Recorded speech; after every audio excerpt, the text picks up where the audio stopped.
When people think about first responders, they often picture the police officers or firefighters who show up on a scene. But they don't always think about the first responder, the person who answers the phone during that time of crisis.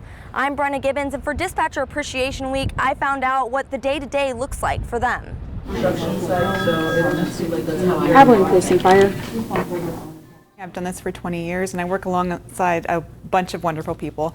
I have 29 employees and they are there 24 hours a day. Somebody's here to take calls, to be there for officers and responders, and they're just taking care of the citizens. Dispatcher Appreciation Week shines a light on the often unseen voices helping people in distress long before emergency crews arrive. Nobody wants to call 911, but we want to be here to be the people that can be prepared and help somebody understand the stuff that they're going through. We want to make sure that people feel comfortable. We want them to feel safe in the moment where they're not probably safe. On average, Hoxie says their center handles about 300,000 calls a year.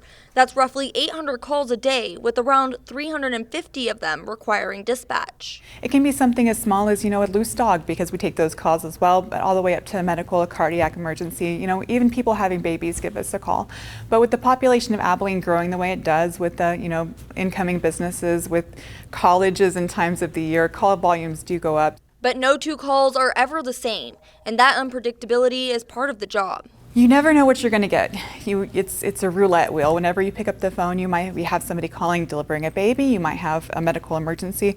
You might have somebody whose car is just missing. Maybe they don't know where they parked it at, the AI plant or something. And we get those all the time. And if you're ever unsure whether your situation is an emergency, everything is different to somebody. Somebody's priority is probably not somebody else's. Everybody's in the different moments. If you have something minor, you can always call the non-emergency number at 673-8331, but there's no harm in calling 911. And if we need to, give advice and direction, we can always do that. But it's better to have too much than not enough. So while you may never meet them, dispatchers like these are there in the moments that matter most.